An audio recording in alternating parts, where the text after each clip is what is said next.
Welcome to Norm, the Cheers podcast that isn't quite.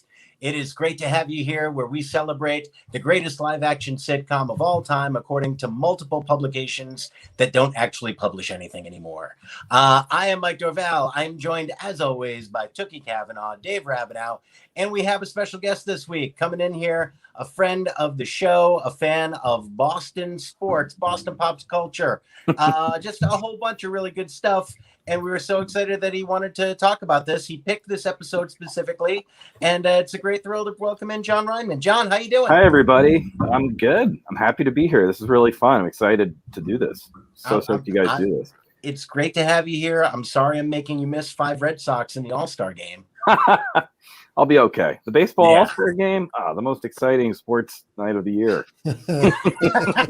Especially now that they all wear the same uniform. It's great. I just saw that on so what are we doing? Social media that they have the uniforms. Apparently, people don't like them very much. No, it's the whole thrill of it is seeing everybody in the different uniforms on the same team. Wait, that's the only cool part of the game. And now they all have like regular All-Star uniforms. This is hitting me like a ton of bricks. I had no idea that there's a codified uniform for American and National League. Yes, it says American and National. And like they're cool, but it looks like it's not the baseball All-Star game. It doesn't look like the All-Star game. So yeah. And then the weird thing was everyone had their own uniforms. You saw, the Pirates right next to Cincinnati Red. That was fun. Yeah, the NBA in 1998, I think it was, they did the same thing where everyone wore their regular uniforms, and it was awesome. And then they went away from it. So I don't know. It must just be like we can make people buy All-Star uniforms. But if I'm baseball, I'm like, I don't know. You can make people buy merchandise. Maybe make them buy tickets to the baseball game. I felt like in the NBA when they tried it, I understood why they went away from it, just because it was kind of hard to tell whose team everybody was on because everyone's moving around. With baseball, all right, if you're on the field, you're clearly on our team, and then that one guy is on the other team, no matter what uniform you're wearing. Also, I can't tell who anybody is. I just have to be honest. Like it's just like. Everyone's wearing a hat, and they're far away. So, it's like you're all wearing the same uniform, and you're wearing a hat. I don't know who this is. So it's just anyway. That's who I am. I don't know if I'm. Let me ask you something. Am I an old man for having a little tedious complaints about baseball, or does that make me a young man because it's an old person's game nowadays? It makes you what you are, which is not quite old, but not as young as you wish you were. Yeah, that's true. I just turned 38, but everyone thinks I cannot tell you baseball. When they were rolling out the vaccine and they were doing it remember when they were doing it by 3 years to 5 years of age? I was told probably 4 times, hey, congrats, you can go get the vaccine before I actually could go get the vaccine. So that was not great. It's just I don't know. Not the greatest feeling. But when you wear a mask, it hits you like a ton of bricks when you're at the movie theater and you realize you are single digits away from a discount. That's the moment, my friend. Where you're looking up and going, oh, oof. I used to work at a movie theater too, where you got a discount because you worked there. So, when I was a teenager. So, man, that's going to hit me really hard. That's what I'm going to be like. I'm going to have the light flashes through my eyes. Like, oh my God, I'm on the other end of the tunnel. No, as if there will be movie theaters in 5 years. Okay. I have to say, I was worried about the existence of movie theaters. We went to see Black Widow this week on the big screen. Loved it. It made a big, big difference seeing it on the big screen. I watched some of the premieres at home.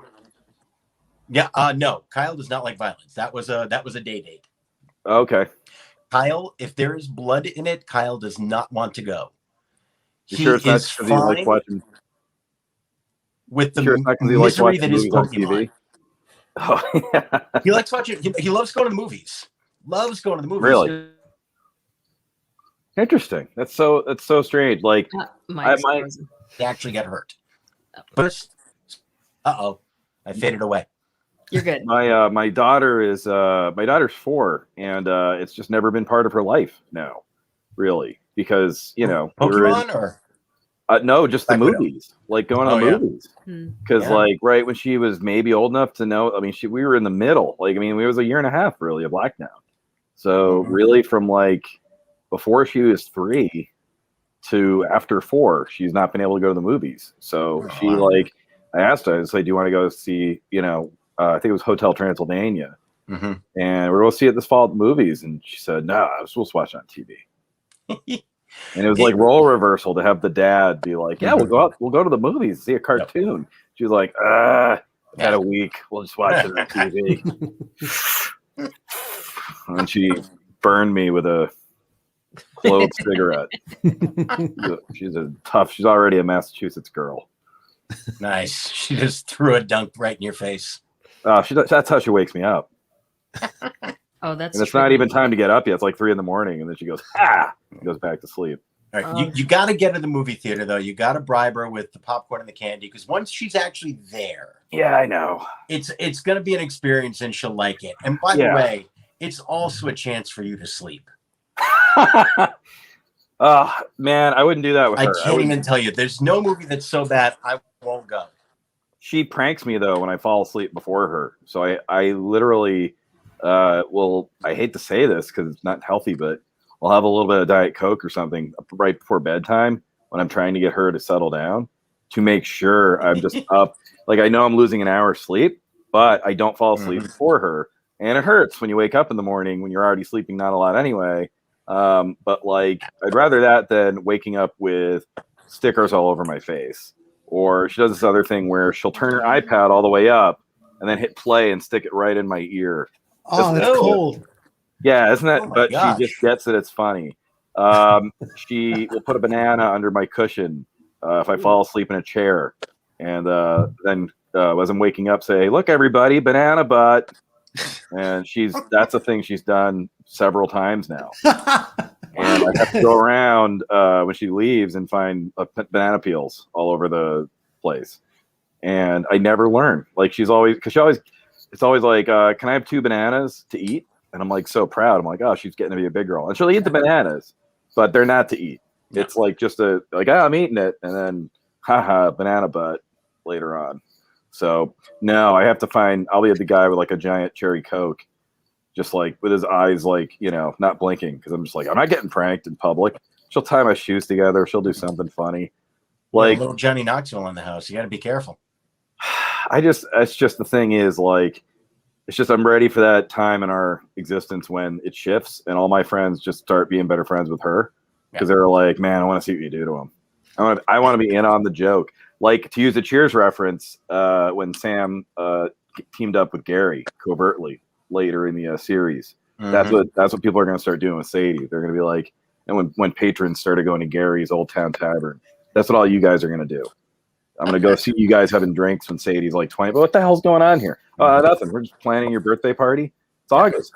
Yeah, we're getting ahead of it. And then I find a bucket of water on my door when I get home. Yeah, that's how it's going to be. I'm ready for it. I don't care. It's exciting. I apologize ahead of time because when I get that Facebook hologram from Sadie, I'm in. Everybody is. I'm in.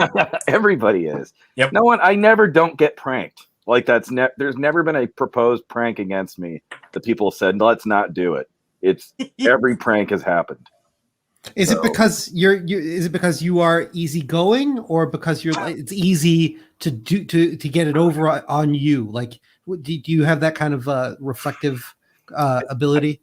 When I'm in a good mood, I'm very gullible and trusting, and when I'm in a bad mood, it's just funny. It's just funny to prank somebody who's in a bad mood.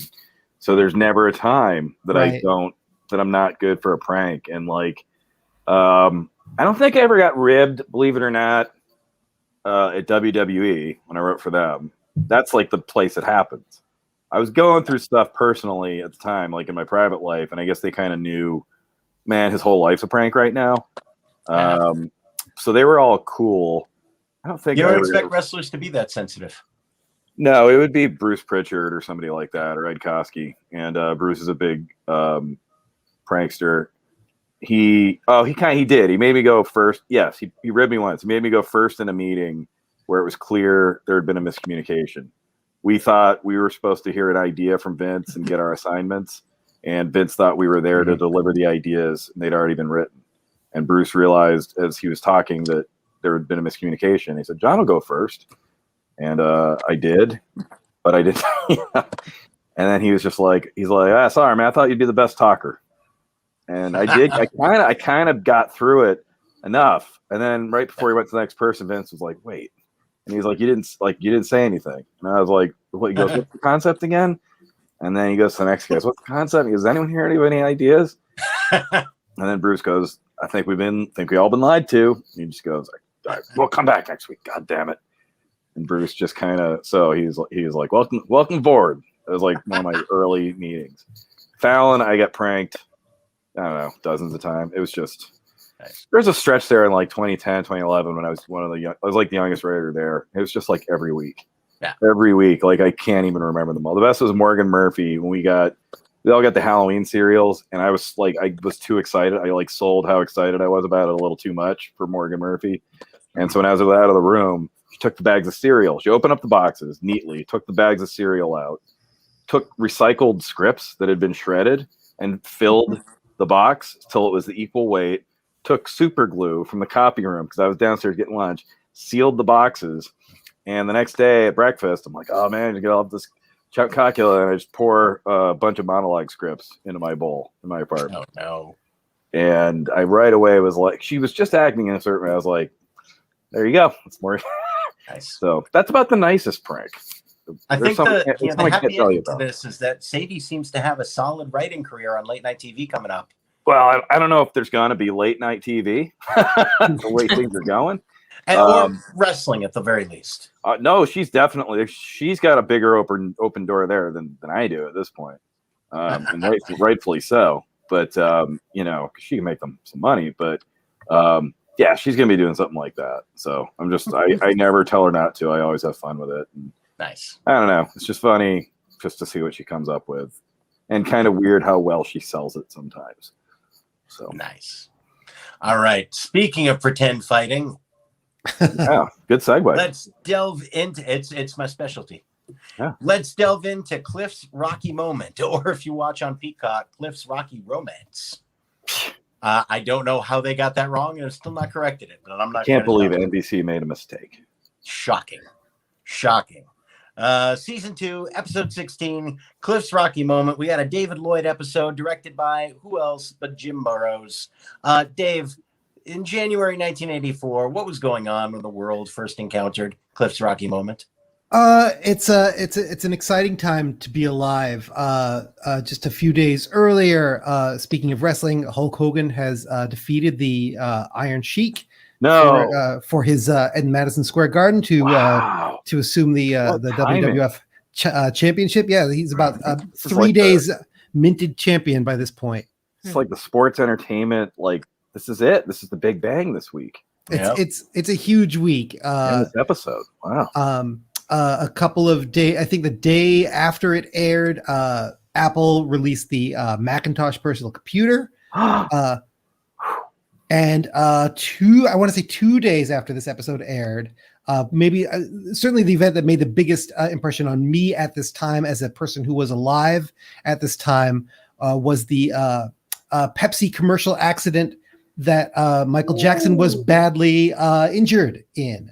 Where he suffered second and third degree burns to his scalp and neck, and people are of varying opinions as to what role his recovery from those injuries played in his eventual death.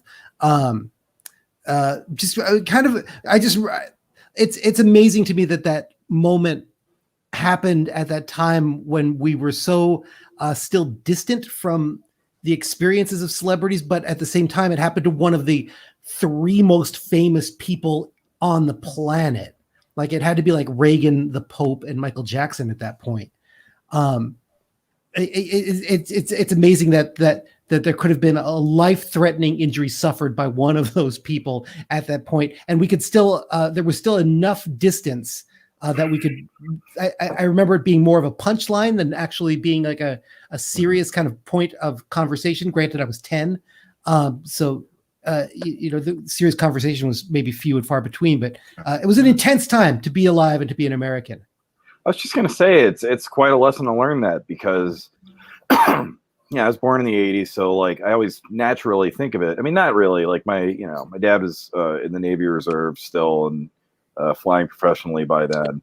And so I knew all about the Cold War and all that stuff going on. But, the 80s are always presented as sort of this kind of wholesome, middle of the road, the Reagan years, sort of thing.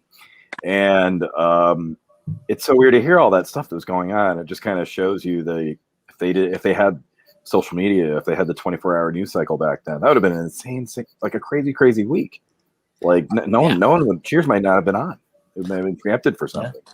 I remember the closest thing to the 24-hour news cycle, to my memory as a consumer of media at that point, really was, not to keep coming back to late night TV, but it was like the Carson monologue. And it was, like that was as much of like the thing that kept things in public conversations. So maybe that's why I remember this being like more of a source of humor than an actual kind of touchstone. Sure. I hope. Yeah. Did he do Jackson jokes like about the hair going on fire? I'm sure he did. Oof. I can't imagine that he wouldn't have at that point. I'm sure like some of the guest hosts definitely would. It's interesting. There are two things that hit me about that.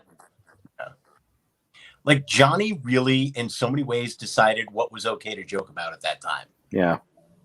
Like he just said, all right, either I'm going to joke about this or I'm not going to joke about this. And also, I think that we've since learned the accident was worse than it was presented. And I don't think you could hide it anymore.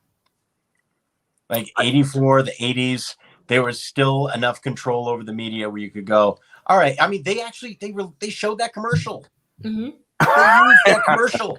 Oh, I still can't get over The Crow from when I was a little bit older in the 90s. Yeah. Like the movie came out. It's like, well, we spent all this money making it. I was like, yeah.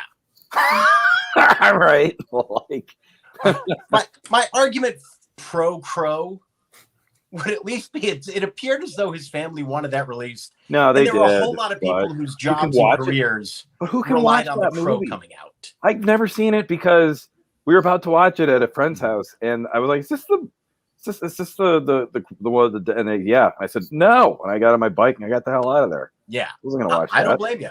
But no, I mean, like, I Michael can't Jackson, that. You can chop together a different Pepsi commercial. You don't have to show that one.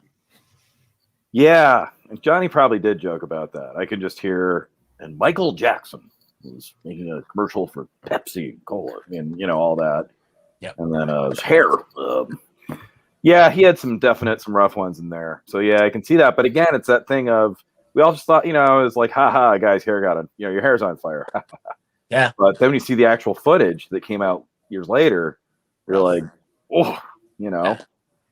Happened to speaking of wrestling. Oh, I'm sorry, Tukey. Yeah, no, I wasn't there for that, but that hair incident was such an important like a cultural touchstone, and just became a staple of Black American lore that it feels like I was there. Like whenever people talk about it, I have a visceral reaction just because it was so storied. And then of course it became parodied in years after. I don't know what specific movie, but I know I saw it in some sort of Don't Be a Menace adjacent kind of Wayans Brothers movie at some point, or like on Mad TV or Living Color or something like that. Like it was a moment that people talked about for decades after. Oh yeah. Yeah, it's unfortunate. And then also I would add to that too, but he got out in front of it. Yeah. I love that with Richard Pryor, he was the first one to do it. And it was kind of his way. I thought it was clever because he owned it, but then he copyrighted it. Yeah. It was like, you can't make fun of me because I'm the greatest comedian of all time, and I just wrote a bit about it. So no one in the planet ever will have a bit as good about this as me. No. And it was like, I thought that was very clever. Other comedians coming back from scandals and faults probably could have done that too over the past couple of years, but instead decided to just kind of plow ahead. Yeah. And that's why they're not welcome why they're not welcome at certain clubs anymore. But yeah, they did not take the Pryor on Fire approach to it. No, after turning me and all these other young comics onto Richard Pryor, rightfully so, they themselves then did not do the thing. Yeah. And it was like, why didn't you like me? It's like, well, you just turned heel in real life. Yeah. I don't agree with anything you're saying. No. And you're going to cost people a lot of money if they're giving out refunds every time you show up. Yeah. So that's why I don't like you, and you do get in trouble at certain places if you say, I don't like this person. But sorry, I don't, just because it's like, it's just on a basic economic level, past all the morals, you're costing the wait staff money. Yeah. Basically. Yeah. And they're the ones that keep the club going. So it's level. Yeah. Don't pop in. No. Yep. Yeah. Though Don't I will pop in. say, I feel like Eddie Murphy managed to dodge it could have been a lot worse for Eddie Murphy, especially because he released specials where he had like a lot of homophobic bits, but then it comes out that he might be curious in some areas, and somehow it's just swept under the rug at a time when homophobia was the norm. It was the standard, and it's like, if somebody is discovered to perhaps enjoy the company of trans women, that's a that's something that not a lot of people come back from. So I have to say, Eddie Murphy, well, there was Pluto Nash, so maybe that was his penance. Yeah. Well, and Eddie suffered in different ways. Yeah. Also, the thing with Eddie, though, is there's, the rumor about where his material may or may not actually come from. But it's a little bit like, I'll get to give an analogy. If, we were talking about baseball, when someone gets suspended 50 games for steroids, and then you're like, it's a bummer. But when he comes back, we're going to be really good. And I'm like, time out. He's not going to be on the steroids now. So with Eddie, sometimes I was friends with somebody who worked security at the Garden in Boston, head of security actually for a while in the 80s. And he said that, like if they had someone open for Eddie, it was a different person every night. And then you kind of see a little bit of their stuff make its way into Eddie's set when they weren't there the next night. And he said by the end of it, it was like a 5-night, Mike, you might remember this. It's like he had like a Boston Garden show. He had like 3 shows or something like that. I do. And he said each one, it was like, I remember that from the comic last night. I remember that from the comic. So I don't know who opened for him. Yeah. Maybe he bought the jokes. I don't know. That's perfectly fine. But it's possible. It is possible. I never met Eddie. When's Eddie going to come back and do this next special? It's like, it's not that easy. Yeah, it's not that easy. And also, it's hard I think Charlie hit him harder than a lot of people know. I met Charlie. He was a really, really nice guy. He hosted a show I did one time, Gotham show. And I think not having him makes it tougher, because I think I know he wrote a lot of stuff. Right. Yeah. His birthday was just on the 12th too. Oh, really? Yeah. R.I.P. Charlie Murphy. Yeah. So it's like brilliant writer. So if I were Eddie, I wouldn't come back. I think he's like threatening to. Threatening is the key word. I mean, he does. I think he looks at it. I mean, because everybody wants him to so much. And they still talk about, Chris Rock talks about Chris Rock did an interview where he talked about going out with Tracy Morgan and Eddie Murphy and a couple of other people, and they say, who's in charge? And he says, it's always Eddie. Oh God, yeah, it's always Eddie, and he still says Eddie's the funniest guy at the table. Like he still runs the conversation, and they all want him to do it so much. There's so much money waiting for him to do this. On top of the Netflix payoff, which is going to be at least Chappelle money. Yeah, I mean, I've 50 million. You're talking about the tickets he's going to sell to tour to get ready for that special. Yeah, it's. I mean, there's $100 million on the table. I just think that we know how careful he is now about stuff he does.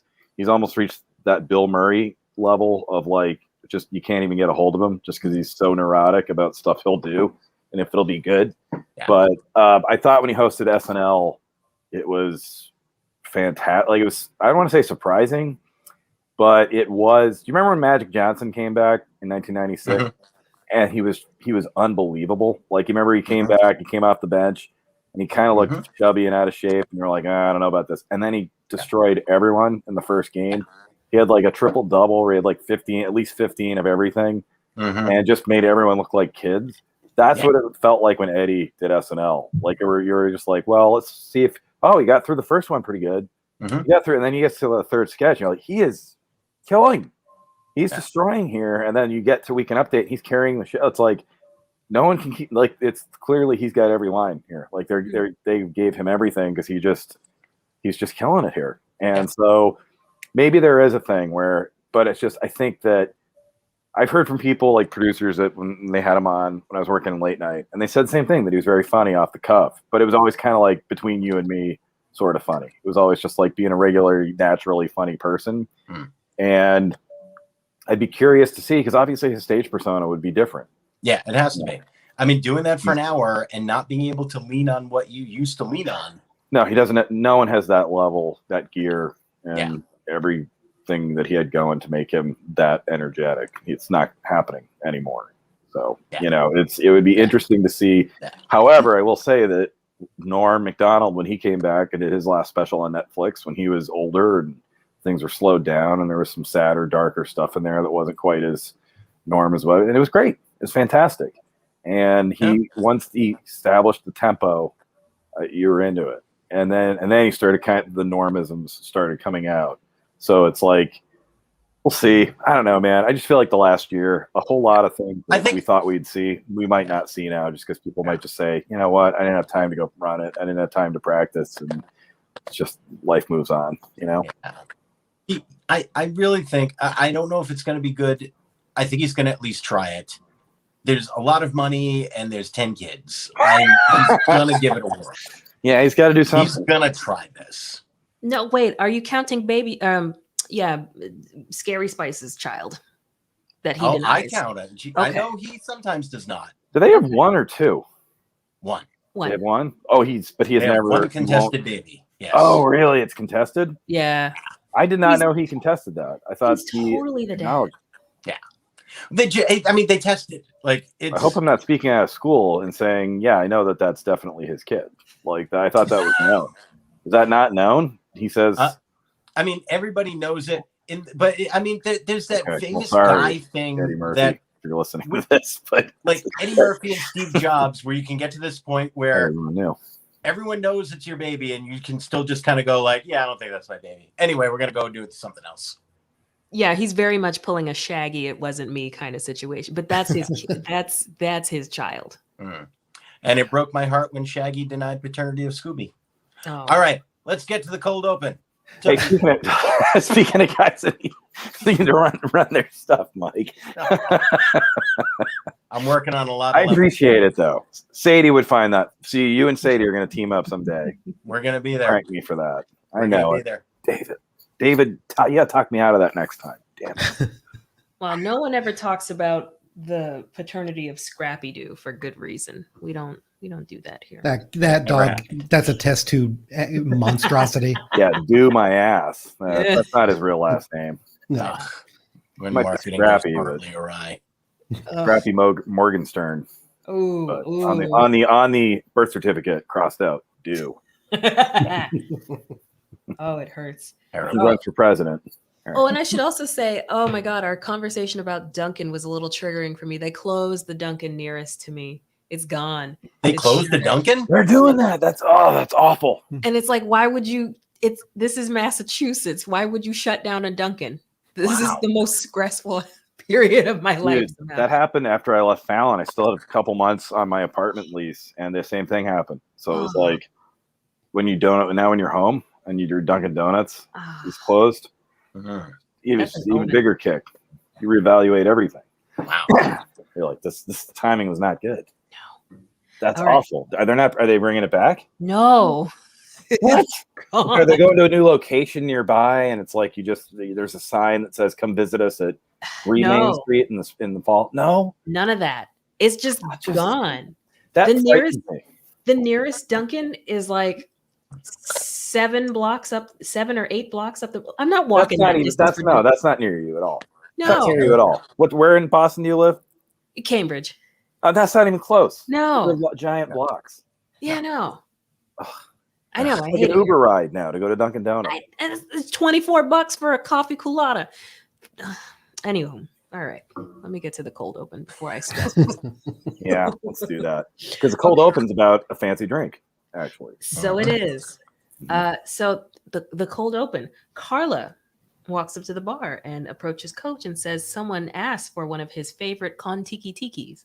And so Coach begins to prepare said drink by dumping in several bottles of liquor into a half-shelled coconut or half-open coconut, and plops on a little tiny umbrella, takes some, I was going to call it rubbing alcohol, but some liqueur, some unnamed liqueur, kind of rubs it like it was a cologne and then sprinkles it on top and calls it done. But Carla points out that he hadn't put it in the blender. And so Coach says, "Oh, you're right." And just dumps everything, coconut and all, into a blender from under the counter, and the blender poops out. Roll credits. Nice. And this is kind of like if you ever watched I Love Lucy when you were a kid, and you're watching and there's a TV there, you know that's going to play prominently in the episode. And like for whatever you're watching, and suddenly there's a blender base on the counter on the bar where there's never been there before. And I immediately remembered what the cold open was going to be. Yeah, the jukebox was also like that in here.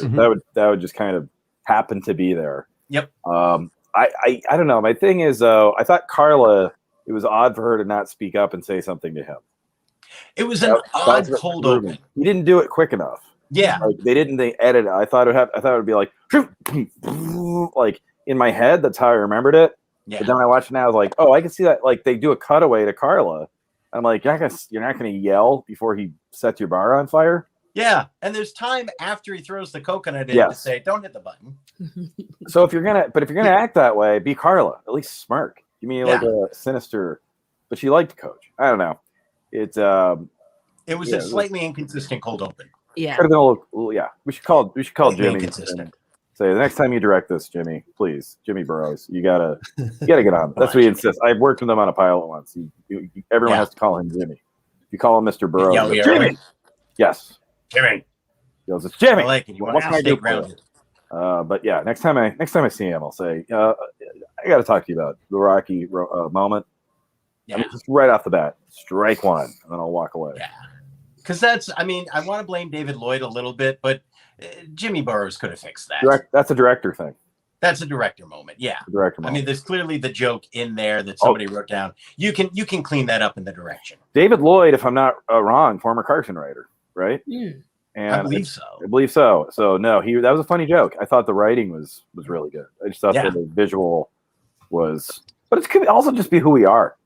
Yeah. Like if you come from I think you should leave world, that's such a quick paced thing that anything now that isn't 100 miles per hour, we're all like, oh, I know what this is going to be. Yeah. Well, it's not even that you see it coming away. It's, Coach has got issues. Clearly, it's one of the great, the character traits of Coach, but he's not going to throw the coconut in. I realize I don't want to get here to the point of going, why does Wile E. Coyote keep ordering from that? But at the same time, it's Coach, and I'm looking at that and going, I can accept him for not thinking about it and throwing a lot of the stuff in there. When he throws the coconut in there, I'm like, you guys rewrite this a little bit. Yeah, it's interesting with Coach because it's fun. There's some issues here. Cheers was kind of the first show in a very vague way to kind of address like CTE in a weird way. Because when they finally reference all the times he got hit with a baseball, but it was never done in a mean way. It was always done like a way where it's just, we all just adjust and make it work. Yeah. We love him. And we all look out for him. Yeah, he's like, I've had 5 concussions. And it was like, huh.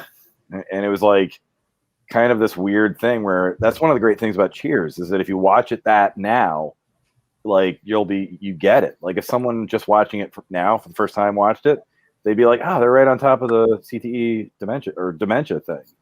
And I don't know if that was intentional or not, but like that's one of the things about this show of just hitting gold time after time is just like somehow even then they stumbled into like taking the right side and featuring prominently something that would end up being a giant issue 40 years later. You know what I mean? Like it's just crazy, but like, but maybe that's why. Like I figured Carlo would at least sell it a little bit. Like, oh geez, like something. Yeah, it felt bare bones for an opening.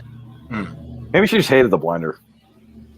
Maybe the Pearl Harbor sitch. She knew it was coming, and she said, "Let it happen." All right, let's give me. So there's a lot going That's on my in this first episode. Pearl Harbor I'm reference of the excited to night. break down.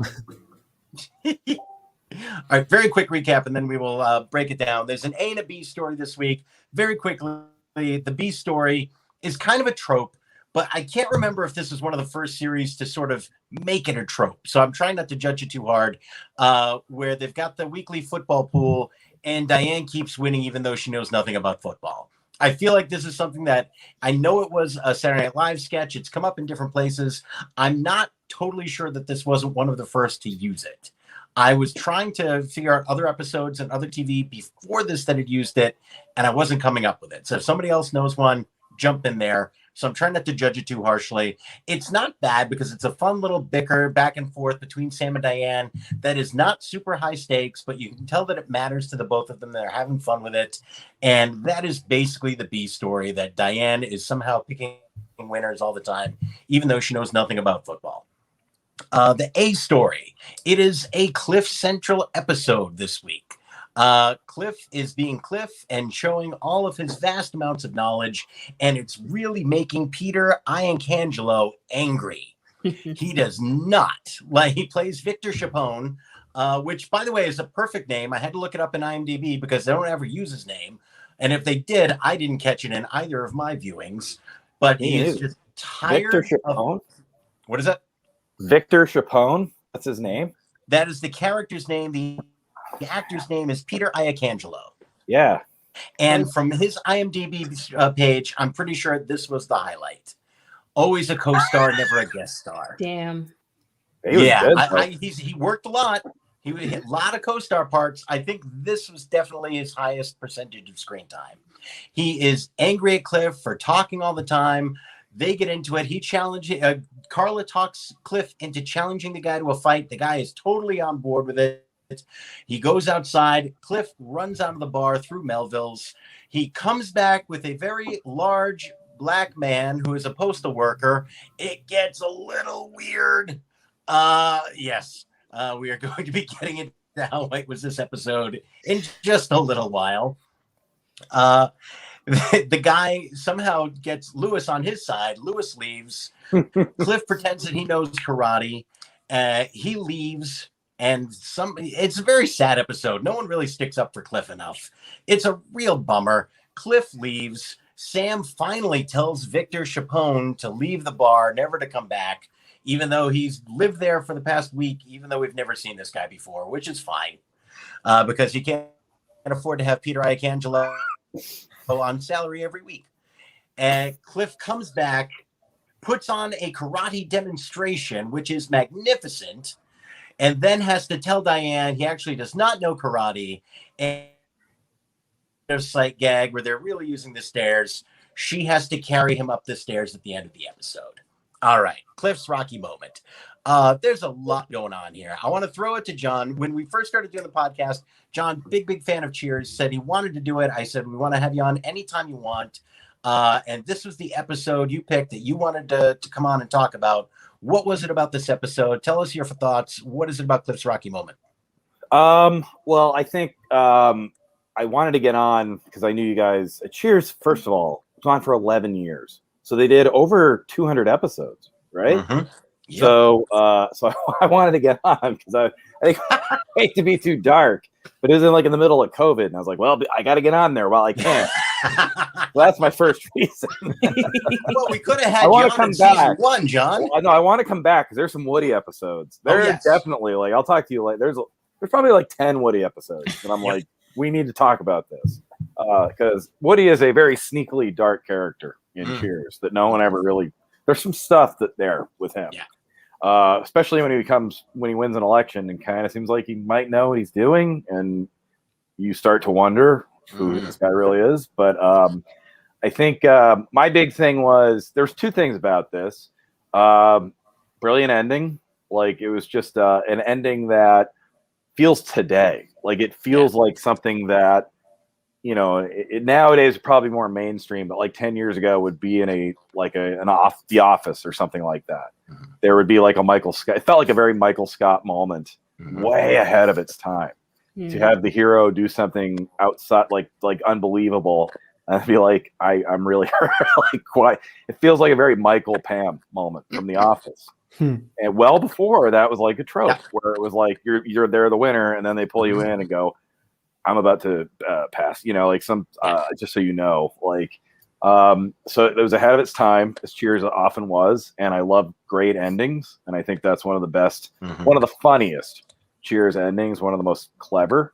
And it was that I think was the first time a show, because now that's a gag. Now that's a thing people do, or they're like, I've never actually done this before, but like that was not a trope, that was not a gag back then. And it's so funny whenever I see an episode that ends like that I know is written by someone famous that's like on the show. Like almost always, if you look up like their favorite shows, Cheers is always in there. And I'm like, I know what this is from. Like we all borrow from something. So that's why it felt like it was the first time something like that made its way to a mainstream comedy, like the misdirect heroic ending.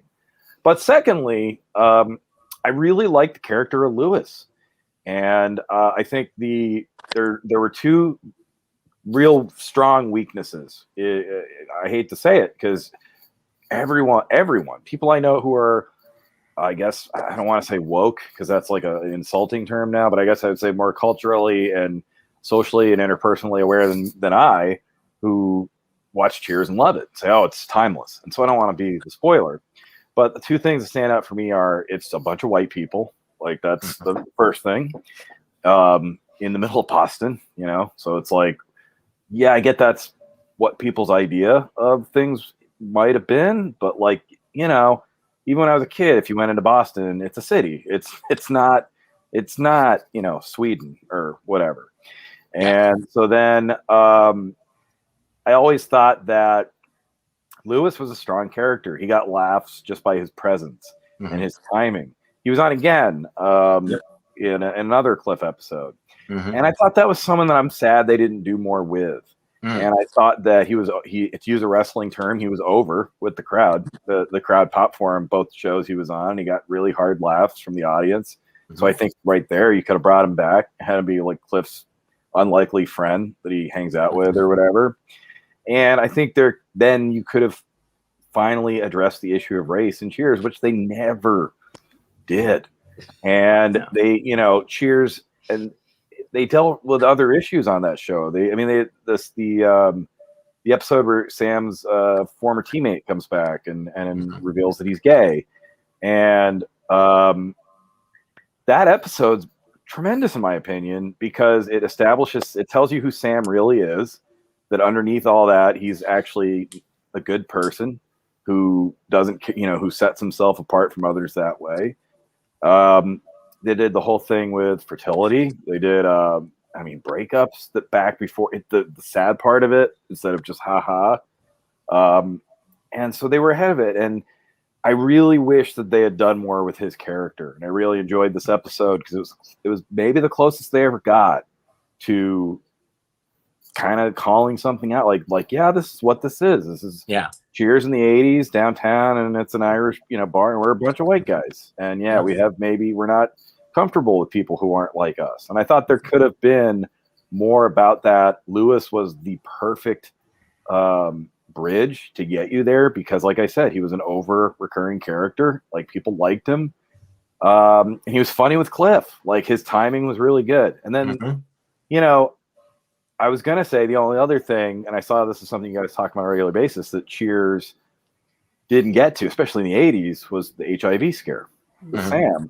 But then you read years later that 1988, for the writer's strike, that was going to be their cliffhanger season finale. They were going to have Sam have an HIV scare. And a lot of people, everyone involved in the show says, hey, man, thank God we didn't do that. Because, maybe you would have alienated some of your audience. And but they were going to do that. That was the plan. We know Cheers is they all became silly slapstick towards the last 4 or 5 years, but that's a much different show if you make that turn. But it would have been interesting to see if they could have been the show. Because if anyone could have done it back then, it was Cheers. And so they at least tried with that, and then ran it. The writers were released, so they couldn't finish the season. So that was that. And then by the time everyone came back, they didn't have the hands to do it. And then, but they didn't do anything on really the issue of race. And I really thought that was a missed opportunity. And so that's why I look at this episode. Great ending, very funny. a nice, tremendous build that feels very current, but it hints at something that I wish I could have seen, and a character I wish I could have seen a lot more, that I think was a missed opportunity. Yep. Played by Sam Scarborough, former NFL running back. Yep. He was great. He was great. And you could tell why they brought him back. Yeah. Yeah. And he got to rise out of the crowd each time, every time. Just his, and it was, to me, it was the way his physical stage presence was so, for a guy that was just starting to act, was just on. And it was just his movements, it reminded me, like, he's a wrestling term, like The Undertaker, where it was just like this big, tall guy who moves deliberately and slow, and in a bar where everyone's a goofy nerd, and you're just like, oh, what's going to happen? Yeah. I was really, when the first time I watched this episode, I couldn't remember having watched it prior. And when Lewis came out the first time, my heart sank, because I was like, okay, this is going to be the joke. Yeah. Is that, and this so far we've seen the series like really bend over backwards to not give this season, especially, to not give anything particularly meaty to anybody who's not a regular. And I was so happy to see Sam Scarborough get some stuff to do in this episode, and to make that turn, and to actually have a scene with another non-regular. That's probably like my favorite scene in the whole episode, where we watch Peter Iacantolo convince him that, Cliff is a pain in the ass. It was great. And it's still, I think, a really problematic, it's hard to sort of look at it through a modern lens, that initial pop of like, oh, I'm bringing in, this large black guy as my protector. It feels icky, but I'm really glad and really grateful that they at least fleshed out that character. And I didn't realize that that Sam Scarborough is going to come back. So that's I think a point in favor of the series, as it does kind of make its tiny little baby steps towards inclusivity. Should we play the clip in regards to Lewis's character? Let's play the clip. Yeah. Sure. Hang on one sec. I'm not real good at this. Or if we just play the audio. Here we go. Yeah. For centuries, Americans have lived with a strange, contradictory myth. Black bodies are incredibly strong and frightening and can handle anything short of total destruction, while white bodies are weak and vulnerable, especially to black bodies. So it's the job of black bodies to care for white bodies, soothe them, and protect them, particularly from other black bodies. This myth has been reinforced by a secondary fantasy. Because white bodies are so vulnerable to black ones, when a black body is not subservient to a white one, it must be destroyed. And because black bodies are nearly invulnerable, that destruction must be swift and ruthless. A common form of white fragility involves a strong and immediate defensive response whenever a white body is challenged on the subject of race and equality, or whenever the topic of race emerges. This has inspired a contorted form of white self-talk. We white people are incapable of soothing ourselves and feeling safe in the presence of black bodies. We are not just physically vulnerable. We are also emotionally helpless when we are around black bodies. White fragility is a reflexive, protective response.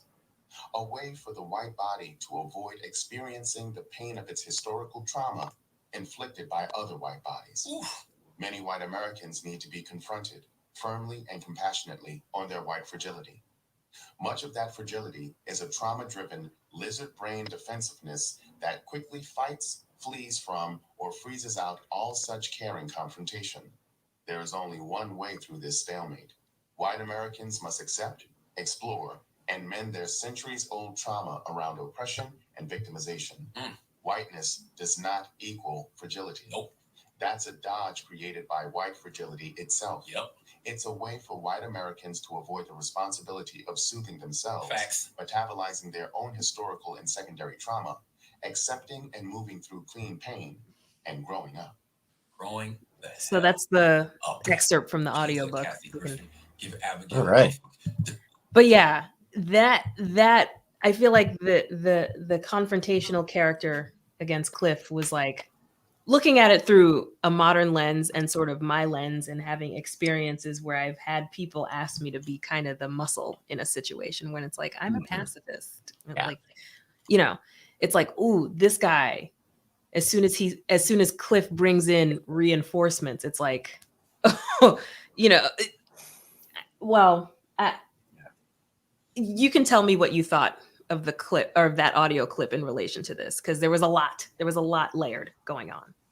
It's not what you expect to hear on a Cheers podcast. It's maybe on a Frasier podcast. Yeah, maybe, yeah. I mean, it's a lot to take in. It's very accurate. It's phrased in a way that I had not thought of it before, but yeah, and it's very relevant to what was happening here. Yeah. But I also think within the show, to me, it ultimately comes down to who's the joke really on. Mm-hmm. To me, the joke's on Cliff. It's a Cliff character build. It's his idea. Yeah. And so he's the one that did this. Mm-hmm. And so to me, if I'm going to laugh, I'm laughing at Cliff.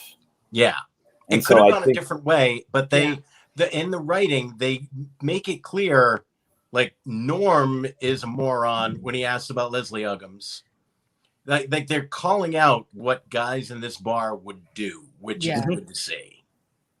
Yeah. And so I think that right away you put it together and you say, and then when they don't really know each other, and then you're like, the joke's on Cliff. Yeah. And I think that that's a conscious choice, because Cliff is never, he's always kind of a tweener.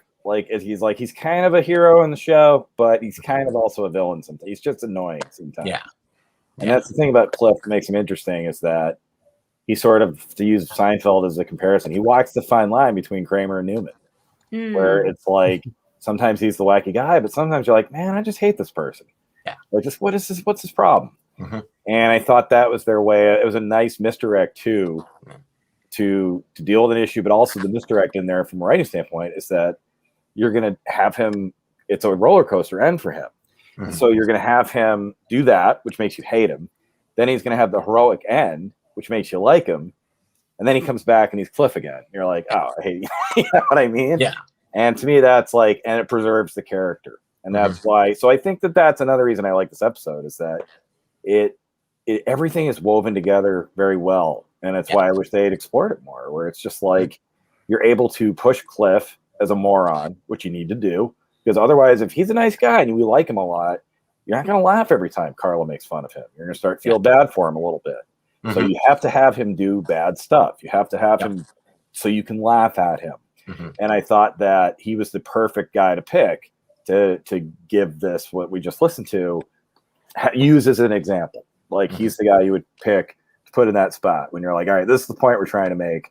Who would do it? Cliff. You're like, and it's like, it's the double rub, because it's like, gets your point across, and also it's like, now he's an even dumber person. Like, it's another thing in your Cliff, fishbowl of like, here's all the dumb things Cliff thinks and does. Mm-hmm. And so to me, it's like, I remember when I first saw this episode when I was in college, and because I watched it when it was on live from like probably 1990 or 91 on. I would watch it with my dad, but I'd watch it in rerun sometimes. But I saw this first time in college. It was on Nick at Night, and I grown too. I went like, oh, like I was just like, oh no, like, am I not gonna like Cheers now?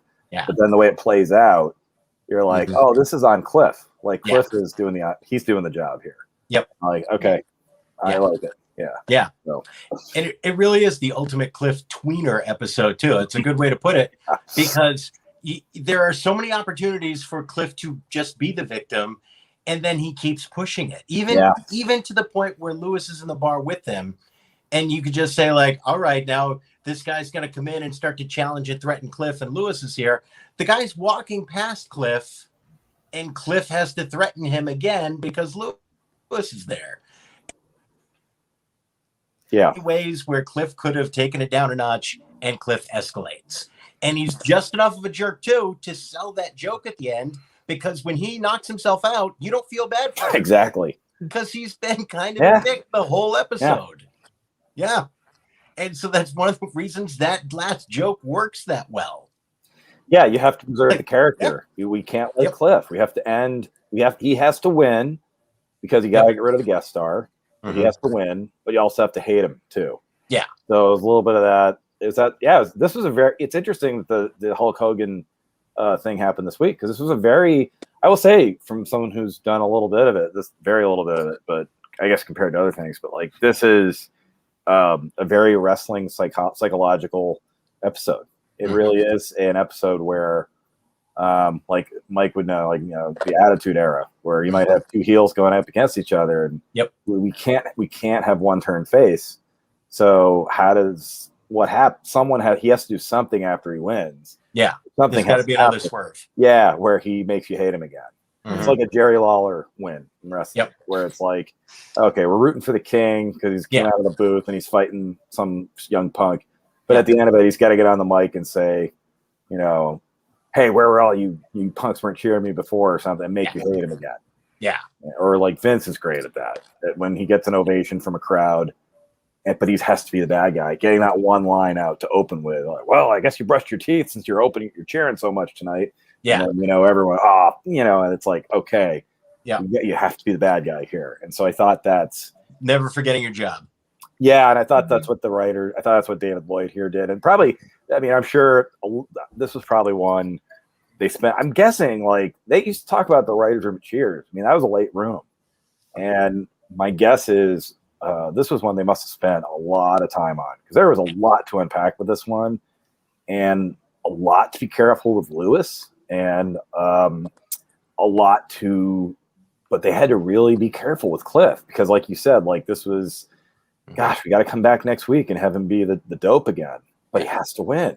Yeah. So what do we do in order to have him be the dope after the win? Yeah, and the line they had was fine. To some, because you got Cliff is, he's in the credits. You can't have him be so bad that he can't be back next week and have people want to see him. But and he can't run away. He can't be the coward. Still be able to make sure that the joke is on him. It was tough to do, and they pulled it off, I thought. Very tough. My guess is this was a tough one to write, probably. Yeah. I mean, David Lloyd's one of the great writers, so that's why he probably got it. And maybe he pitched it too.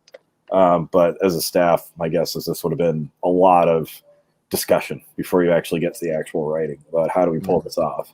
Because like I said, it feels like a very wrestling thing. It reminds me of being in Stanford of like when we were dealing with like Seth Rollins, like, okay, he still has to be a good guy for a little while. So like, what do we do at the end of the match? So he's not a heel. And it was like, it was not easy. And it would go up to the day of. And so I could see this very well being the night before they shoot and kind of figuring it out, saying like, okay, it's going to end this way. Because very tricky, but masterful. That's why I love this episode. Yeah. Great for character preservation. Yeah, it's really, really interesting too, given like what the clip that we listened to, like thinking about the audience response to Lewis's entrance, because my viewing of it, my feeling watching it was like, they're not in on the joke being on Cliff at that point, that laughter is a little bit ugly. And it makes what Sam Scarber does even kind of more impressive because he does pull them onto his side. It's really pretty amazing that way. Like he really does. He by the time he walks out and delivers the Studebaker line, he gets an applause break, doesn't he? Yeah, totally. In an episode that like is pretty devoid of breaks, like he gets one of the bigger pops. That ends in a Boston episode with him saying to Cliff, "I don't want you in my neighborhood." Yeah. Like that's his exit. That's beautiful. Great. Like, right? Yeah. And also you just won a Cheers audience over. Like, I mean, and I'm sorry, I'm not to stereotype Cheers audiences, but let's call it what it is. It was 1984. It was an NBC show. It's Cheers. Yep. We know who's going to that taping. Yeah. And we know that probably within that crowd, there's probably some Reagan 84 pins and stickers, probably more so than not. And they went with him. He won a very an audibly hostile crowd, and it played perfectly, and that's where you can call say, oh, it's a Burroughs episode. Yeah, because it's like he comes from theater, and you just be like, he was probably one take. I'm sure they rehearsed the hell out of it. They probably did everything with Lewis to make sure that character and the actor were comfortable and doable, because you only get one shot at that energy. Yeah, and it really felt like a play. Like it really did. And like I said, Burroughs started on Broadway, and so he used that energy perfectly. And like you said, when he physically does the turn, you do act like that at the post office. Yeah, the physicality, the use of silence, and it happened the first time with the Peter Iacangelo character and Cliff. They have that moment of quiet where Cliff realizes what trouble he's in and then responds a huge laugh. And they use it again between Sam Scarborough, between Lewis and Peter Iacangelo again. Yeah, and this showdown between two co-stars. And Jim Burrows is giving it its due. So yeah, don't rush this, guys. Let us see Lewis get to it. You don't get to see that very often. No, and it's the kind of thing where I don't know if they'll ever do it, but I wish we would see. It just seems like there's such a divide right now between multicam and single cam. It just seems like there's just nothing that could go either way, and it bums me out because I wish we would see at least one. Because I have to admit, like, my only writing sensibility is for single cam, really, which is weird since I spent so many years running and writing a monologue. But like, I'm just so used to single cam by now. Yeah, and it seems like all the cerebral stuff with the pauses goes there, and it seems like everything that's just bump bump bump bump is in multicam. And I wish we would. I don't know if we'll ever get back. I remember before the pandemic. Probably actually many years ago, they were talking about ways to, I think it was before streaming really took off. And I think it was when it was taking off. And networks were trying to think of ways to, what do we do to compete? And so they were trying to do more multicam stuff. They had Whitney Cummings. They had a few other people they were trying to do stuff with. But it's those kind of reactions. It's the Cheers reactions. It's the Everybody Loves Raymond reactions. Of course, you go back in time, Jefferson's All in the Family. Yeah. All Norman Lear stuff. I wish we had that now. I miss that thing of the good, long, hard laugh. Yeah. And just and getting at the double thing of that's funny. And also, man, they got that audience to laugh at that. Like that's It's going to take a network making a big investment in that, though, because the multicam, you got to make I think, I don't know as much about TV production as you do, but it's a big investment. You got to build that studio out. You got to get that audience in there, and you've got to make a bunch of pilots to see, because it's all chemistry. Well, it's actually cheaper to do, or I don't know if it is anymore. Who knows now? Maybe it's not. Maybe in terms of the sheer number of pilots you've got to create to find the magic. No, at least when I was actors. At least when I was trying to do more scripted, it was more expensive to do single cam. And that's why it was harder to get a pilot across. And so I was, I had an agent for a long time who moved to being a manager. So I didn't get to keep working with him. He already had a manager, but he was always he's like, you should have a single cam sample. But there was no single cam shows that I really watched. I mean, I multicam sample. And I was like, well, I just don't know. I know I should be able to do this, but like everything I watch in reruns is multicam. And for all those years I wrote monologue jokes, but it's like I'd love to see it make a resurgence. I'd love somewhere for like, but even now when you watch like all those shows on CBS, like How I Met Your Mother was very faked. That was not that was a laugh track. And then Big Bang Theory was just, it felt like, oh, welcome to the joke factory, like funny show, highly successful, but like just a lot of jokes. And it's like, there weren't any pauses. There wasn't any awkwardness. And it's like, I wish there would be a network or somewhere that would do like what NBC did in the 80s and 90s and have those really, people used to call it high concept comedy. Really wasn't. I mean, Cheers was for everybody. Yeah. Everybody liked Cheers. Conceptually and tonally, it was the jokes and the rhythms that were different and that were not, normal. And this isn't a Woody episode, but he was the king of that, of just weird, awkward jokes that you don't get them until you're already on to like the next thing. So there'd be a long beat, then everyone would laugh because they're really dark. Yeah. And you know, I wish that was still a thing. I wish that there was an Office kind of show that had, you know, that had a diverse cast, that had all sorts of weird people, but with an audience. Like, I'd love to hear some of the laughs that could come out of it. But it seems like there's this stigma right now where it's like, oh, I don't write for multicam. It's like I'm too good for it. You know, I think it's going to come back just in terms of the sheer dollars that the multicams have made off of streaming and selling, and those are the ones that have made the most money. Yeah, I hope. And also with how we talk, I alluded to it earlier that with late night struggling, it could be a good way. There may be an appetite for that laughter. You know, people might. It's fun to watch. I think you should leave. Yeah, it's fun to go on and watch what we do in the shadows. But you know, you need to hear people at some point in your life. It's more fun to laugh at other people. Yeah. All right, we are an hour in. We got to get to some categories here. Although we did just kind of spend a lot of time on how white was this episode. Oh, this is my bailiwick, you guys. Okay. I counted the ethnics as a that's what I do. As a certified POC myself, that's my job. Yeah, this was actually a lot of, as we say on the show, a lot of raisins in the oatmeal this episode. I counted several people. So in the first half of the episode, there was one man by the jukebox who had a more olivey complexion. So he could either have been Mediterranean or Latino. And there was a Black woman with a group of friends by the piano, and then two Black people sitting in the booth chairs by the door near Tecumseh.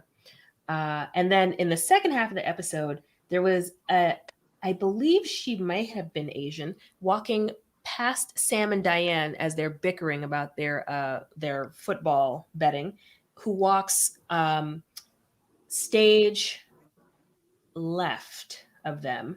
And then another woman who was Asian as well by the jukebox talking to a man. And then there was next to her a Black woman about my complexion to her right.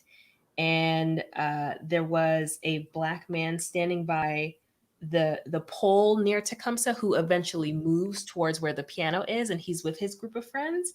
And of course, Lewis, the mailman. So this was 1, 2, 4, 5, 6, 7, 9. We've hit the this is on par with Friends, Romans, and Accountants. 9 people of color this episode. Wow. Yeah. So it's a lot. It's a lot. For Cheers, this is practically Godspell. I mean, we did it. Yeah. Remind me to tell you about the all-white Godspell I had to stage manage in college, by the way. Why would you? All right. They paid me. Okay. It was summer. I was working on campus. It was one of these theater groups where basically the actors paid to do theater over the summer. And it was all these white people doing Godspell. And it was as bad as you think because they did it like they weren't white. It was really bad. No. It was really bad. But it was the easiest job I ever had. Okay. I mean once I swallowed my humanity, it was a very easy job.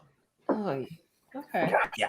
I mean, it's not like they were doing the weird. Wiz. Like, I didn't know Godspell before that, and so basically for stage managing, all I had to do was give them their time, and like I basically did lights up, lights down, and that was all I had to do. But I just remember going to the first rehearsal and going, "What's happening? This doesn't feel right." Yeah, and it never stopped feeling weird. You were correct. Correct. Yep. You were correct. Yeah. Oof. Yeah, you got to trust that. You got to trust that spider sense when that starts tingling. It was tingly. Wow. It was tingly. Yeah. All right. Joke of the week. Dave, would you like to lead it off? What was your favorite joke of the week this week? Sure. I'll give it to my favorite. I think Coach had like 3 solid solid doubles today. I'll give it to my favorite Coach joke. which was sorry, I'm just going through my notes, which I didn't. Yeah, I'm gonna give it to. I'm gonna give it to when Cliff comes back in and with the two bricks and the board, and they say what are you gonna did you bring these back to hit what's his face with him, and Cliff says no, these are for you, and he hands Coach a brick, and Coach says, gee, thanks, Cliff, I really needed a brick. That joke. John, did you have a joke of the week? Well, I mean, I think the finish to the episode is got to be number one. But other than that, I had another one where another Coach joke where Cliff takes the detour and says, I'm going upstairs because every good citizen check the escape exits in every place. And so they know every way out. And then Carla said, man, what a chicken. He said, yes, what a citizen. Oh man, those are my three candidates right now. You guys have just done all three of my candidates for this. Sorry. That's okay. That's okay. Tookie, do you have a joke of the week? This episode felt again, no jokes, just vibes. We've got a Trevor joke of the week though. A moment that got Trevor, that where he laughed out loud was the moment when Lewis turns around like, he does the same thing at the post office. Like that caught Trevor and he laughed. But I think it was Coach's line about neck biting or love nibbles being the only acceptable violence. Yeah. Oh my gosh. This is the first time all my candidates got taken before it got to me. All right. Yeah. I don't want any violence in here. Anything more than some love nibbles. Yeah. Coach going, that won't work on this guy. They were all excellent. All right. Let me throw out. I think there's that beautiful pause. It's not a joke, but the pause when Cliff realizes that we're actually going to have to go outside. And he says, fine, and gets a big laugh. And it's very good. So I liked that a lot. I'll throw that out there as one extra joke of the week possibility. But I loved all of those other jokes as well. Yeah, there's a lot of really enjoyable moments that aren't necessarily that are scripted but aren't text. Mm. The Diane's response to a bear when she says a bear versus a dolphin, that's not a joke, but that's hysterical the way she says it, and it kills me every time. Well done. Mm-hmm. Well done. All right. Sam's creepy quotient. A very non-creepy episode, unless I missed something. A rare 0 for me. Yeah. Wow. For Sam. Sam was not creepy this week. Because he just wasn't involved. I counted one. Yeah. I mean, he wasn't big. Love nibbles. But that's about his girlfriend. Yeah. That's okay. A love nibble for your girlfriend's all right. Yeah, but isn't it she's trying to, it felt a little bit misogynistic to me. She's trying to be in on a group thing. And he's still treating her I'm sorry, maybe, hey, look, I teach, after teaching at Emerson, maybe I've gotten a little too woke at this point, but I will just say that, it felt a little. No, it's just, I think it's just clear that this is your first time in the Sam Creepy quotient, because if that's the way you're grading the curve, oh, Jesus. Well, no, I'm just, then I don't know. But it was for Sam, this is an A+. Well, my take on this was he was so competitive in this episode within that football league that he, in a way, I was like, well, this kind of shows us it's an interesting psychological experiment, because you see him probably from his mindset when he was a pitcher for the Red Sox, and when he's really trying to win. And it made me realize that when he's really trying to win something, and it's usually against Gary's Old Town Tavern when they have their feuds, he's not creepy. Yeah. And it made me think, if you were going to analyze his character, that he is, then they do this. They do an episode about this where Diane does an analysis of him, that he is a guy who fills the void of competition with sexual prowess. Mm-hmm. And then I was it made me realize, it was one of those weird things where I've been watching the show as long as I can remember watching TV. And I just realized today watching it, I was man, when he's like this, he's not at all. He doesn't talk about women at all. Mm-hmm. Like when he is focused on beating somebody at something, that is the only thing that matters to him. And he actually seems more in control. Like he actually seems like more like a normal, driven. He's not as fun. Like he's not funny, right? But he's not creepy at all. And then it's like when there's nothing going on, he just like that's what it's like. He's like, oh, I got to go make my own fun, I guess. Mm-hmm. And I was like, oh my god. So that was like another thing that I'm sure like the creators of the show, if they were hearing me, would be like, yeah, no kidding, you dumbass. Like that's that's the whole point of the show. Is a guy that has voids and fills them in a deviant way. But it was the first time where I was like, he is so competitive. He's so ultra competitive that even as a sex addict, a guy who thinks of nothing but sex, when he's in a contest of some kind, trying to beat the landlord, trying to beat Gary, trying to, win in a football league, that becomes his tunnel vision. There's nothing else in the world, including his own girlfriend, to him other than winning. And it was like, I get it now. And you get sort of the reveal in the final season where you're like, oh, like he is creepy, but it's like he's a very damaged person. Yeah. Who had an addiction to something that a lot of people did when they played baseball, which is drink, and it rubbed him the wrong way, different from everybody else. And now he needs something else to try to be the quote unquote best at. It's a deep part of his psyche. Yeah. And he's also not like, weirdly with Sam, even though he's creepy and flirty and stuff, he never strikes me as all like threatening. Like he always just strikes me as just a sleaze. Like I don't look at Sam and say, oh, he's someone who's, probably done awful things to someone. It's just like he's a guy that's just an annoying jackass most of the time. Sam, and I think like that's telling too. That he's that he's that perverse, but never acts on a lot of it. And you're like, he's just playing a game here. Like in his head, he's just trying to keep playing baseball somehow. And it's like, it was almost a sad moment when I paused it today and I thought about it. I was like, yeah, they were hinting the whole series. This was a very hurting, very damaged person who underneath all that was very hurt. And someday, I don't know, I don't know if I could do it because whenever they do the one where Diane leaves, to this day, I get weepy, like when I see that moment. Yep. But I think that was when they first kind of showed that with Sam. Yeah. That, man, he tried to do the right thing for once, but he's just like, and it was just that thing of, God, I'm not like, I struck out here too, Yeah.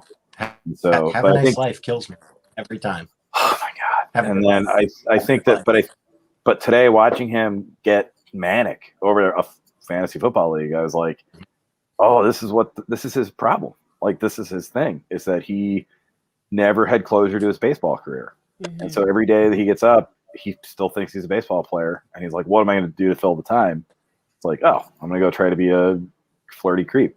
And then at the end, you say, you never really hooked up with anyone today.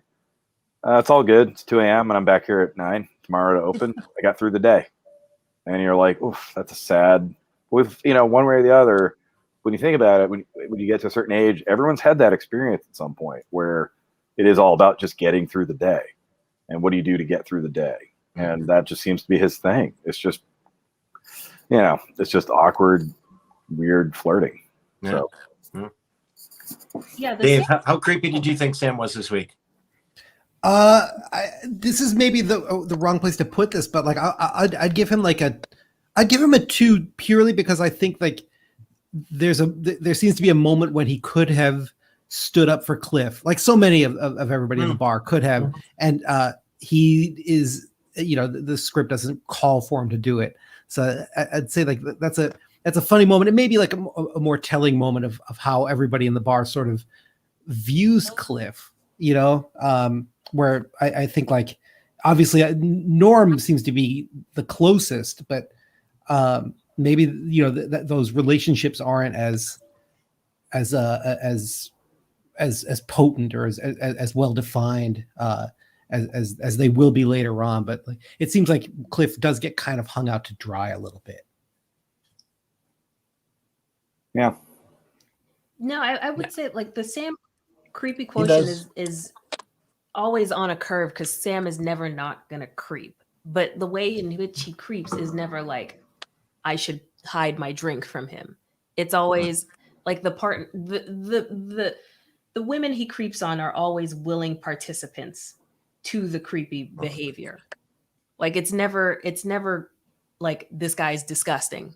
Yeah. He's just a creep.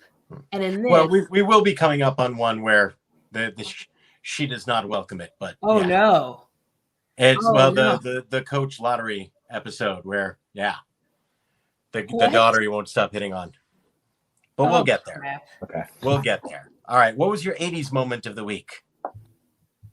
Tookie, did you have an 80s moment of the week? I did, which once again is something that can be solved by modern day conveniences. This whole episode where this one guy is so annoyed that a guy at the bar, Cliff, won't shut the hell up. But in this day and age, you've got your phone to tune that kind of person out. You can just play Candy Crush until that guy goes away. Mm-hmm.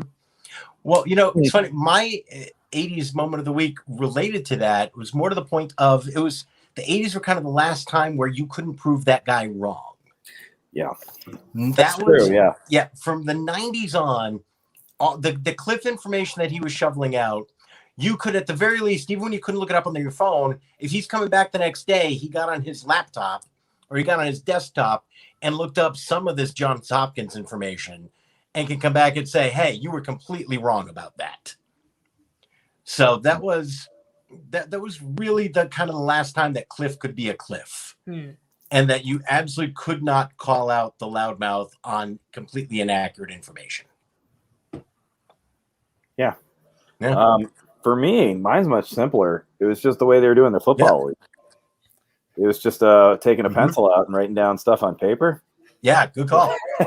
And it made me think that I was like, it was really the first time. It's like with Cheers, just since it's a hangout, everyone's always hanging out there.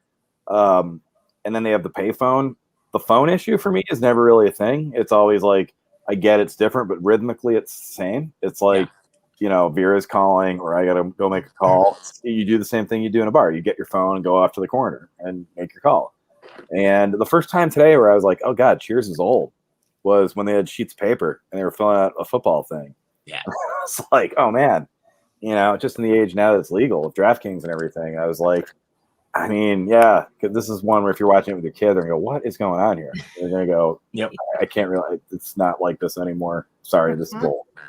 And so that was the one that for me, I was like, not just like seeing it, because in my head, when I still think of like March Madness brackets and football, I weirdly still think of doing it that way. I still think, even though I was very young when it was done that way, but then I have to remind myself, no, you just idiot, you go on your phone, you click, and that's it. And you click, yes, I'm done, or accept, and then you're on your computer. And so for me, the thing of like betting on football looking like signing the Declaration of Independence was probably 80s moment of the week, where I was like, wow. And also hearing some of the names, like some of the football team names and player, just like, and caring that much about football, where it's like, I don't know that anyone really follows everything to that degree anymore. I feel like everyone has like a sport they're into or like a show they watch. But like back then it was very like, there's only, so many channels. So it was like, of course everyone knows football. Nowadays, like even if you watch sports, you're like, there's 32 teams. I don't know who everybody is. The experts don't even pick all the games. So that the betting on football thing for me, I was like, that is a different animal now. Yeah. Very true. Very true. Dave, your 80s moment of the week. Piggybacking on that, like the idea of calling someone to place a bet, that's something I like.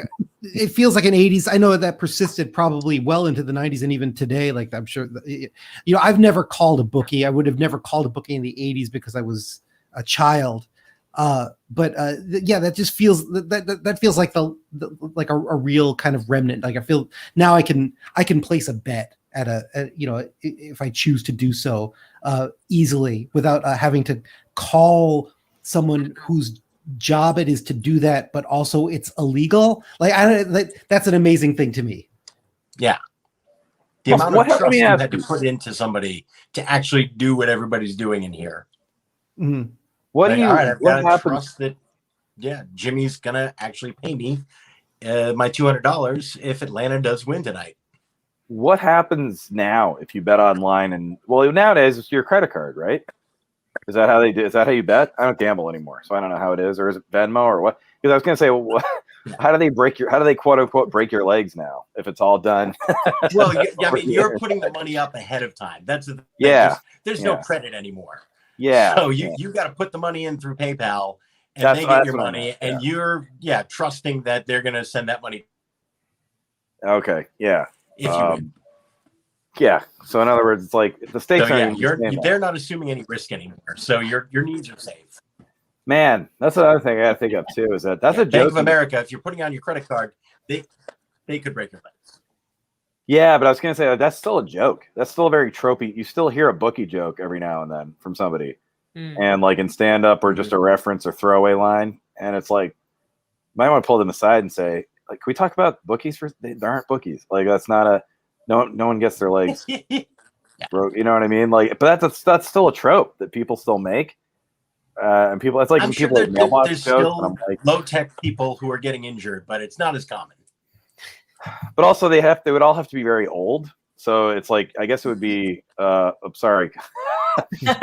Sorry, Kelly. I guess it would be your hip. So, oh no, it's gonna come break my other hip. Find out. I don't know what it would be. Yeah, that whole betting thing for me, I was like, yeah, and also just like there's a bunch of betting episodes in Cheers. Yeah. And each one is like it literally takes half the spree just to place your bets. Yeah. Nowadays you do famous Woody one that'll be coming up. Mm-hmm. The parlay. I want my money. That's where I learned what a parlay was. Yeah. Cheers taught me so much. That was my 80s moment. Those were beautiful 80s moments. All right. Any other final thoughts before we put Cliff's Rocky moment to bed? I just want to call out Peter Iacangelo's kind of like proto Michael Madsen vibe. I spent the whole episode trying to figure out who you reminded me of, and finally I was like, oh, it's sort of like Michael Madsen, but like a little like beefier. Like if George Wendt and Michael Madsen had a kid, it would be Peter Iacangelo. Yeah. By the way, very kind of them to pretend that Peter Iacangelo had nice upper body development when he was off screen. That was generous. I feel like he must have really ingratiated himself with the writing crew that week. That was the first time. That's the first time Alan was nice. Yeah, I was gonna say it was an Alan Costline. Good body development, real actual Boston guy. Great up body development. He does have the best accent on the show. He's from Boston. So those guys are actually from Boston. It's the only really accurate one. Yep. Oh, yeah. Who's the Phil? Yeah, thank God Phil hasn't been around in a little while. Ugh, the worst Boston accent.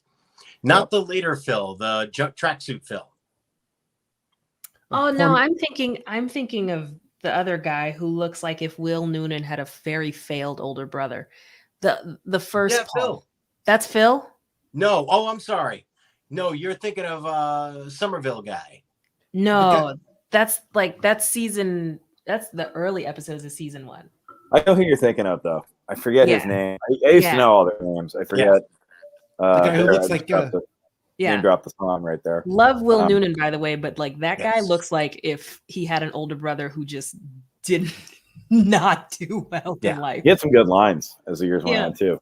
Can't remember his name though, but I know that. I think his character name is Phil because I think we commented on that in a past episode. Phil, that they keep trying to get somebody in there and they keep naming him Phil.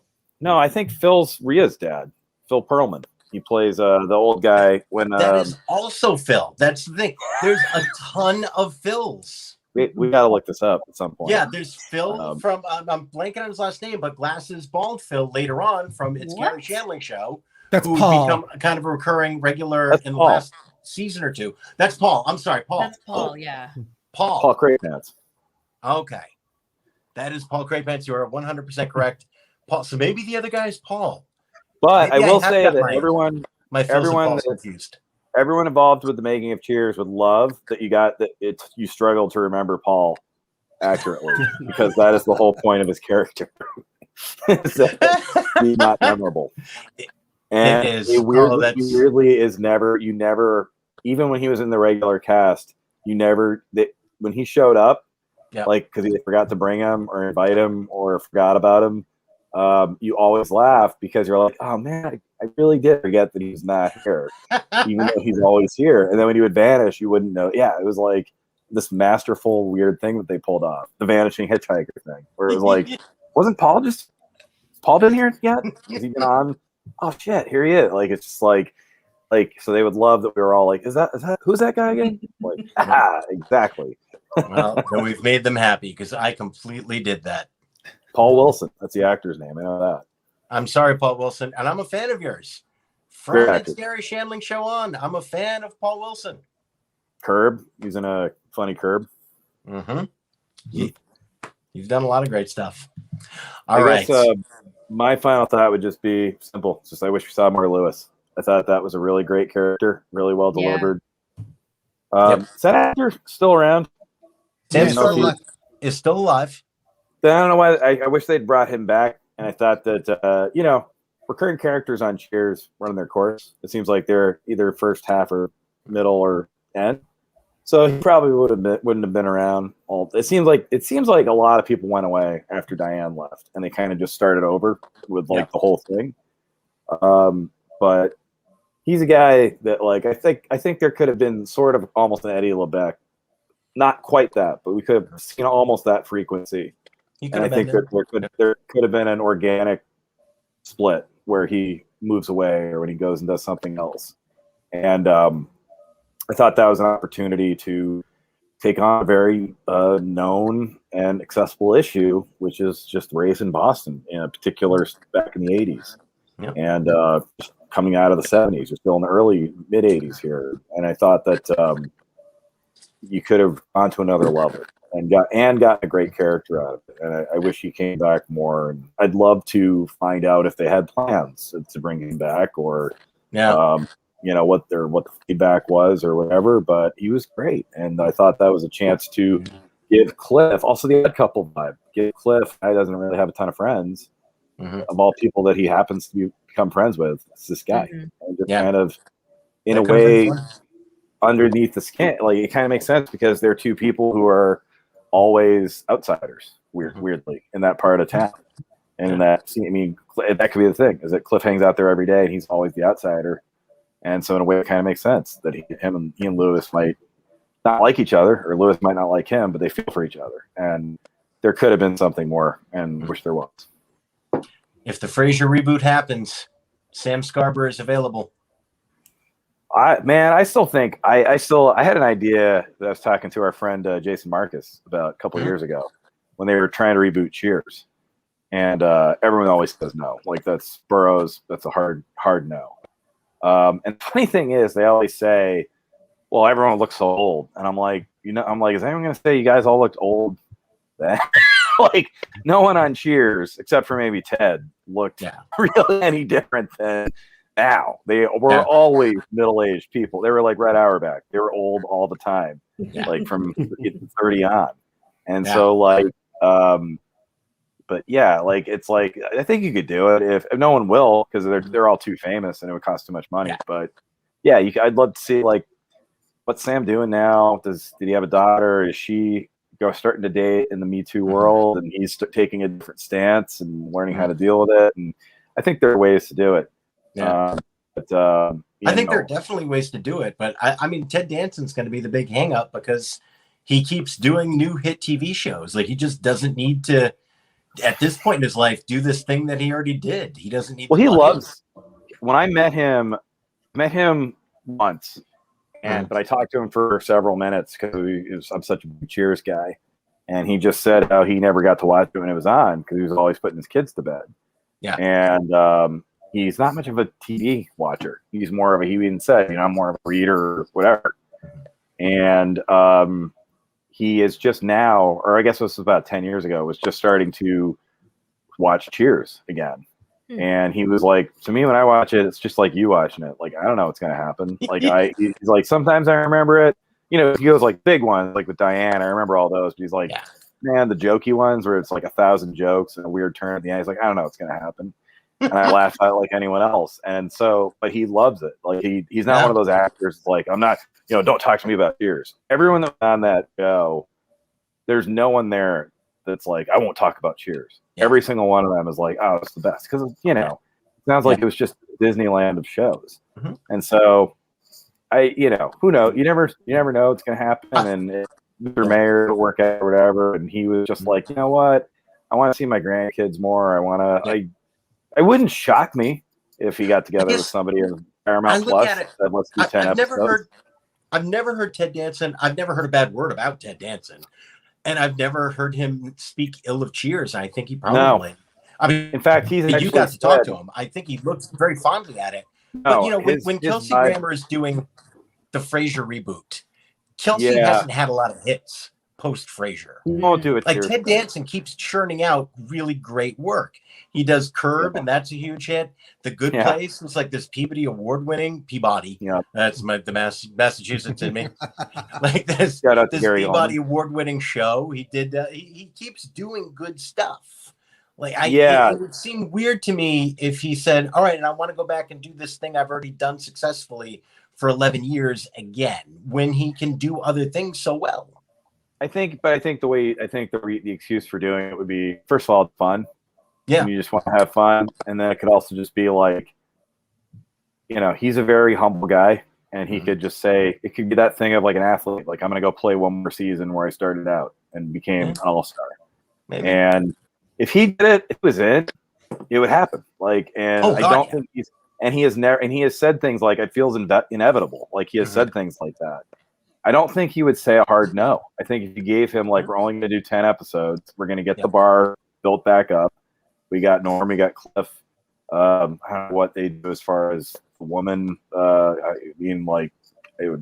It can't be Shelley story wise. It can't be Kirsty personality wise. I guess she would just and watch it. I guess I don't know. Yeah. I still think as a character, I don't mind her as an actress. Like, and I gotta say, like even Woody Harrelson, who I think we could all agree is probably broken out more than anybody from that show. I think he would do it too. I think it seems like kind of weird, dumb thing that he would be like, this is so dumb, I'll definitely do it. Like why are we doing this? Sure, this is going to be so ridiculous. Yeah. I can't not do this. I can't just watch. I have to be part of it. And but I think the other excuse would be, the whole thing about Sam being a problematic character. Show him now so that you see how he's grown or changed, or does he grow and change before our eyes now that society's changed? And maybe, like I said, he has a daughter or a niece or somebody who's looking after her, and he sees it from the different point of view of, oh God, this is how bad I was. And also, hey, buddy, I know what you're going to do because I came up with it. And then, like, how do I keep this girl that I'm, looking after? How do I keep her safe? Or do I have a son? How do I keep him out of trouble? I think that it would be interesting to see him, and it'd be like a redemption story. The problem is the finale of Cheers is so goddamn perfect. Yeah. Do you want to mess with the gold standard? I don't think finales. It's Abbey Road. I mean, it's just like if you do let it be after that. I mean, you open the rooftop, I guess, but nothing tops. It's like we have Her Majesty after the end on Abbey Road, where you're like, the hell is this? Like, you just ended the perfect album. And there's this other weird Paul McCartney song on it. Yeah. And it's like, so I think that at the end of the day, that's the problem is that how do you mess up a perfect game? Do you go out for extra innings? Or do you say, yep, we pitched a perfect game? And it's like, I think that's probably why. That's probably the real reason why Burroughs and all those guys don't want to do it. Is they're like, we ended it perfectly, and in your heart, they're still at Cheers. So why would we ever show them doing anything different? But admit when you see them do the commercials and stuff, and they're back in the bar, all in their costumes and on their wardrobe and talk. Don't you go get like for a second, like, oh my God, it's holy shit. Of course I'll watch. I'm not gonna pretend that I'm gonna be like, no, that's not Cheers for me. I'll watch it, dude. It would. Anyone's kidding themselves. I just think it would be huge. There's no way it couldn't be good because everyone has watched it now on Netflix or what other streaming or Hulu or wherever. Everyone has gotten into Cheers at this point because it's had this giant resurgence. So of course it would be good. Like you would have writers paying you to come in and work on it because I would be one of them. I've said this a million times. the problem is, so it would be huge. It would be hugely successful. Everyone would feel good. It would win a bunch of Emmys. The problem is you have a perfect ending already. And it's like the Beatles never got back together, and they're the greatest. And it's like Cheers has never done like Seinfeld or anyone else, or even any kind of reunion. Yeah. And but part to me, of what made the Seinfeld mini reunion make sense was that they made fun of the fact that the finale was bad. Yeah, but like, I think that Cheers, like, but it's just so rare. It's the only time in my life where I saw a sitcom finale and was like, I don't know, maybe this is about my personality. I mean, I guess you could speak more than the guys, but I don't feel that I give off a very creepy vibe in the green room in real life. I'm not a very skeevy guy. I'm probably the opposite. Mike's known me longer. I probably cost myself more opportunities than gained them just because I'm so in my head all the time. But it does say something about me that for some reason, Don Draper in the Mad Men finale, and then Sam Malone in the Cheers finale. Yeah, that does. I do have to evaluate myself and find out why those are my two favorite endings. These two awful misogynistic predator types. But yeah, but they were also starting to evolve a little bit at the end of both of those. So yeah, I think there's a positive spin on that. And Sam was becoming a more mature person, but perfect end. And it's just how do you mess that up? I mean, if you have that first shot and they do look weird and the joke doesn't land, that's just in your cold open. If you get a reboot and the first joke wasn't amazing, you just fucked it up. Yeah. And so they won't do it, but they could. Yeah. All right. My phone's about to die. Oh no! On that positive note of growth for both and Don Draper. It's been a joy, everybody. John, thank you for joining us. Guys, thanks so much for having me. Celebrating Cheers. Big fan. We will certainly have you back. For Tookie, for Dave, for Mr. John Reinman, I'm Mike. We're going to be back next week talking about episode 17. Stay safe, everybody. Have a good week. Bye. Bye, guys.